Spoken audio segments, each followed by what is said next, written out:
Hi, it's Philip from Easy Tutorials, and today I'll show you how to take a screenshot on Google Chrome. To do this, just first go to your Chrome and press F12.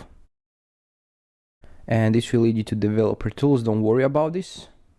We will not go through this code at all. Now just hit Ctrl+Shift+P to show this search form and type in screenshot. And you will have this area screenshot, full size screenshot, node, and capture screenshot. So let's go, for example, capture full size screenshot. Just click it and the Google will screenshot it and save it. Now just right click over here and show in folder, and you will see that we have our screenshot over here.